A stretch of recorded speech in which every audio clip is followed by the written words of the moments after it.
बहनों और भाइयों, जो समाज अपने पूर्वजों को विस्मृत करता है उसका कोई भविष्य नहीं होता है। दुर्भाग्य से भारत की परंपरा को, भारत के मूल्यों को, भारत के आदर्शों को विस्मृत करके, उसको भ्रम में डाल करके कुछ लोगों ने एक ठेका सा ले लिया है भारत के खिलाफ षड्यंत्र करने का। मैं बहुत शौक हूं उन चीजों को देख करके। मैं भी पिछले दिनों इस रायबरेली के सांसद श्री राहुल गांधी जी के एक बयान को पढ़ रहा था। उनका बयान, ये महाराष्ट्र के अंदर उन्होंने एक बयान दिया।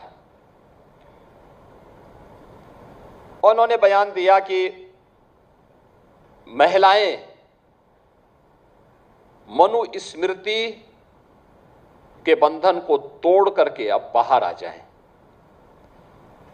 राहुल जी, एक राहुल गांधी के रूप में आपसे देश बहुत अपेक्षा नहीं करता है, कोई अपेक्षा नहीं करता है, लेकिन भारत की संसद में, भारत की सर्वोच्च पंचायत में नेता प्रतिपक्ष के रूप में आपको देश के लोकतंत्र के प्रति जवाबदेही बनाता है।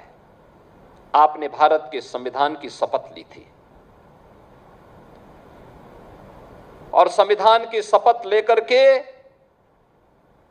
आप भारत की परंपरा को, भारत की विरासत को कोसना अपना जन्मसिद्ध अधिकार समझते हैं। आप यूपी के बाहर जाते हैं तो यूपी को लांछित और अपमानित करते हैं, भारत के बाहर जाते हैं तो भारत का अपमान करते हैं। भारत की सेना जब सीमाओं पर दुश्मनों के खिलाफ लड़ती है तो आप भारत की सेना के जवानों से प्रमाण मांगते हैं।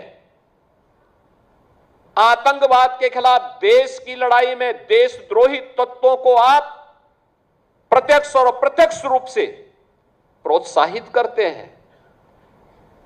अयोध्या में प्रभु श्री राम के अस्तित्व पर आपकी पार्टी प्रश्न खड़ा करती है और लोकतंत्र के प्रति आपकी निष्ठा क्या है, ये तो इस देश ने 1975 में आपातकाल की काली साया को देखा है। आप मनु पर या राम पर या भारत की विरासत पर टिप्पणी करते हैं। मनु को जानना है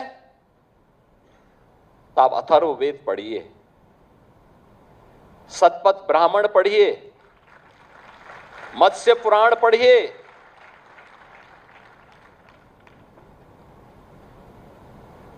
आपको सारी जानकारियां मिल जाएंगी। मैं पूछना चाहता हूं, कौन ऐसा व्यक्ति है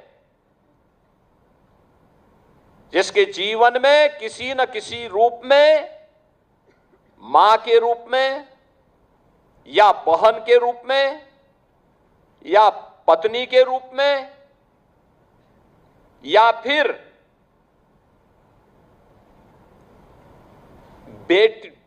बेटे के रूप में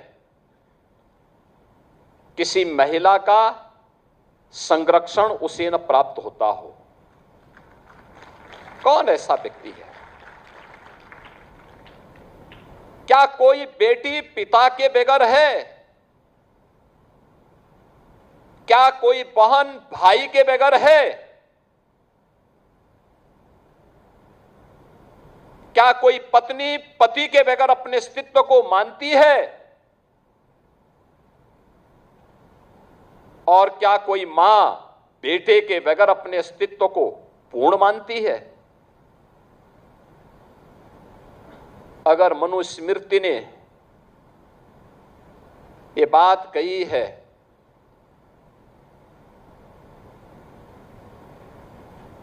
आप बताइए सही बात क्या है?